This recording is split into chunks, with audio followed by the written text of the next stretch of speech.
Hey, what's up, Zoners? Week 16, Thursday Night Football is tonight.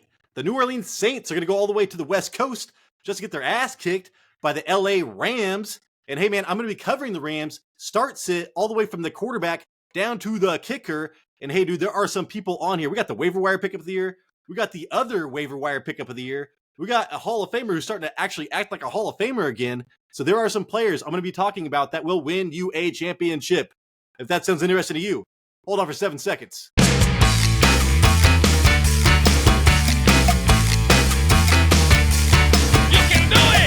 Hey, what's up, Zoners? This is Tyler, Big Turd Ward, and Banjo, the dog, coming at you live from my garage.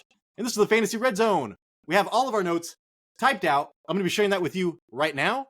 All right, let's set the scene. The over and under for this game is higher than I thought it was going to be. It is at 46.5, dude. That is tied for the second highest on the week. I love that, dude. The Rams are favored by 4, so they think it's going to be not a blowout. That is good for the running backs on each team. And it's in a dome, bitch, so don't worry about the weather. And hey, let's look at the defensive coverage that the Rams will be facing tonight.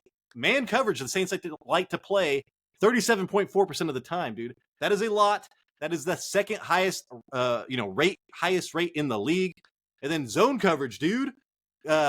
Conversely to that, 60.7%. That is the second, highest rate in the league at 31st. So a lot of man coverage. That means a lot when we're looking at which wide receivers to start and sit. All right, man, the Rams scoring the third most points over the last 3 games at 31.7 points per game.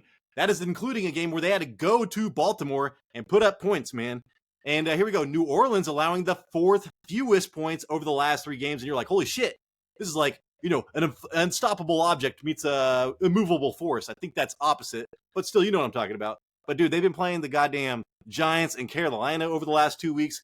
They got lit up by Detroit, like 30 plus points the week before that. So look for the Rams to hang a 30 bomb or more against this team. All right, first up, we got Matthew Stafford, quarterback 16. I've got to watch these games all the time. I live on the West Coast, real Northern California here. Dude, he's quarterback 16 on the year, and he looks good, man. When I'm watching him right now, he's doing all this crazy shit. He looks like Aaron Rodgers from like 3 years ago. So, real good. I pressed play on this fool. 258 yards and 2 touchdowns last week versus Washington. Dude, but the thing is that the Rams, it was all part of their game. It was all scheme, game plan, the way that game went. The Rams passed it 33 times, which was less than the 37 times they ran the goddamn ball. So, not a lot was asked of Matthew Stafford versus Washington last week. Now, here we go. Let's see how the New Orleans has been handling quarterbacks.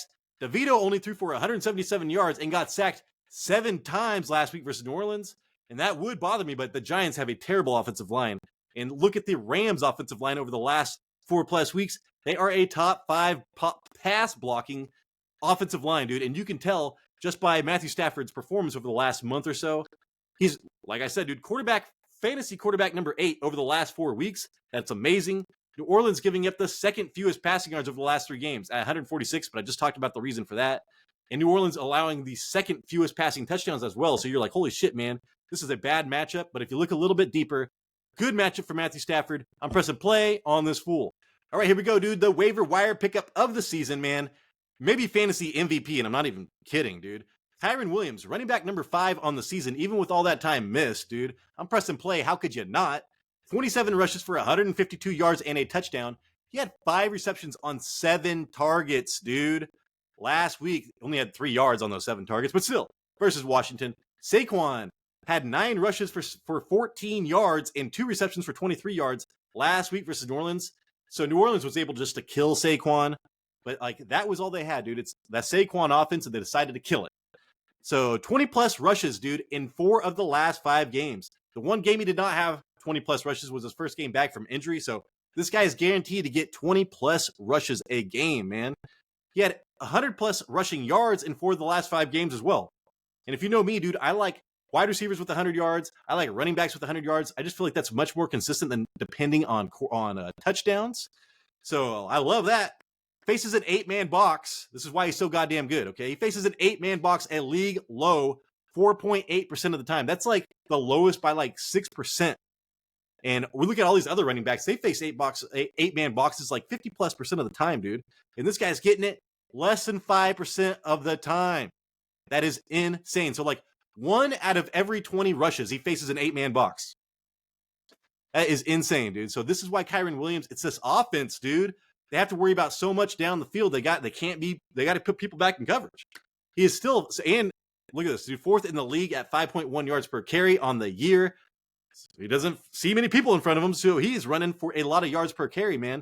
New Orleans giving up the 7th most rushing yards over the last 3 games at 135 yards per game, and they're allowing the 7th fewest rushing touchdowns over the last 3 games at 0.7. But just knowing that these shitty teams are running the ball on them and they can't score touchdowns, dude, Kyren Williams is going to be winning people championships. He is a super smash play for me this week. All right, guys, on to the old man. I wish I was this guy's age. I'd feel pretty goddamn young.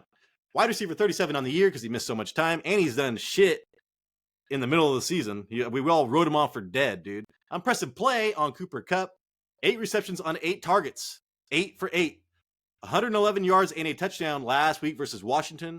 Back-to-back 100-yard games and touchdowns in each of his last 3 games. So, dude, he is catching on fire. 81% catch rate since the bye. If you look at his receptions and his targets before the bye, he was not connecting with Matthew Stafford. They had that bye. They worked out whatever. They had breakfast together a week in a row. Dude, 81% catch rate would be like leading the league right now. So his target rate rises from 19.3% versus zone to 32.2% versus man. So, dude, versus man, it goes up like 12%. So he's going to be hyper targeted in this game with the heavy man coverage that New Orleans is going to be, putting against him. And New Orleans allowing a first down or touchdown on just 33% of man coverage snaps. That's 3rd best. So they are good in man coverage. But look at they've had such an easy schedule, man. The Saints have also just let up 6.2 yards per coverage target, which ranks 4th. I think that's against man as well. So the Saints, again, have been playing well against man. But, dude, I just believe in Cooper Kupp. He's going to get super hyper targeted. And, dude, he's going to be on championship teams as well. He's going to live up to that 2nd-round draft pick that you thought you wanted to kill him for earlier in the year.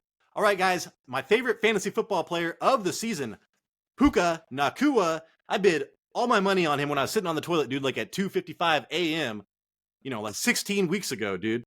So Banjo's back here. Wide receiver 10 on the year. I'm pressing play on this fool.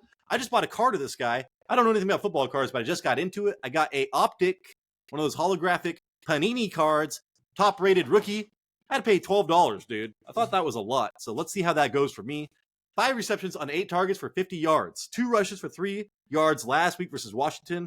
So, dude, I had to trade him away because of injuries, and I needed a goddamn running back. And this guy was so nice, he did not go off in the first round of playoffs. He makes me feel good about myself. So, Puka Nacua, you are the man. 7+ targets in every game this season. Like, he has not gotten under like 22%, 25% target share at all this season. So, dude, he has the most consistent targets, I think, in the NFL. It's insane, dude. Target rate drops, though, from 28.4% versus zone to 23.6% versus man. A lot of that is just going to Cooper Kupp. So look for him to get 7+ targets, but, maybe not 10+ in this game. Dude, leading the team in fantasy points versus man. That's great. More targets than St. Brown and Tyreek on the year, dude. That's 8th in the NFL. An amazing season. I expect Puka Nacua has a 50-50 chance to get a touchdown, and is going to get 7+ targets, dude. So this is a low-end wide receiver 2 for your fantasy team. Real fast, dude. Demarcus Robinson. Remember when he used to catch touchdowns from Patrick Mahomes? Well, shit, dude. They missed him this year. Wide receiver 86 on the season. I am pressing pause on this fool. He does have touchdowns in each of his last 3 games. I'm watching this ticker. I'm like, who threw that? Did Puka catch a touchdown? Did Puka catch a touchdown? Dude, it's always Demarcus Robinson lately. Tutu did not play last week, and he only had 3 targets, dude. So I do not want somebody with a floor of 3 targets in the fantasy playoffs. We are pressing pause on this fool. Plus, Tutu is cleared through concussion protocol and should be playing this game. That's less of the pie for Demarcus Robinson. But hey, would I be surprised if he caught a touchdown? Probably not. All right, here you go, dude. Last year's sweetheart, Tyler Higbee. Tight end 22 for the year. I'm actually pressing pause on this dude. 4 receptions on 5 targets for 36 yards last week versus Washington. Waller had 4 receptions on 6 targets for 40 yards last week versus New Orleans. Dude, but Tyler Higbee only has 1 game with more than 6 fantasy points in his last 9 games. So it has just not been there. It's all Puka. It's all Cooper Kupp. And lately it's been Demarcus Robinson, dude. So, and Kyren Williams is getting 7 targets. So Tyler Higbee is like tied with Demarcus Robinson as like the 4th or 5th option. Dude, he has that one game where he did not have, where he had actually more than 6 fantasy points. He had 2 touchdowns. You know how many touchdowns he has on the year? 2 touchdowns. So we cannot bank on that at all, dude. This is a touchdown dependent guy that has touchdowns in one game. So New Orleans is giving up the 11th most points to tight ends at 10.4. I do like that, man. If my tight end gets double digits, that is a win for me. But Tyler Higbee, I'm pressing pause on this fool. All right, guys, the Rams defense, I picked them up for the playoff run, I think a couple of weeks ago. And then I dropped him for the Denver Broncos. I was going to say Denver Nuggets. Oh, my God. A couple of weeks ago because, man, that Chargers team looks like shit. Defense 29 on the season. I'm pressing pause on these guys. 8 or fewer fantasy points in each of the last 5 games. I don't want that shit. I want double-digit points. 10 points or more from my defense, my kicker, and my tight end. That's what I aim for. Do they have the 6th fewest sacks on the year with an Aaron Donald defense? So, not great. New Orleans allowing the 11th fewest points to defenses at 5.9 points per game. That is not good at all. So, I'm going to err on the side of not playing the Rams defense. I think they have a low floor and a low ceiling this week. All right, guys, this was my kicker for the last, 3 weeks or something like that. Lucas Havrisishkick. Sorry, man. I am Nordic descent as well, so I don't know. At least I'm one of you guys if I fuck that up. Kicker, number 32 on the year. I'm pressing play on this fool. 10 plus fantasy points in 2 of the last 3 games. So, hey, that's great, man. Like I said, I want 10 plus points from my kicker.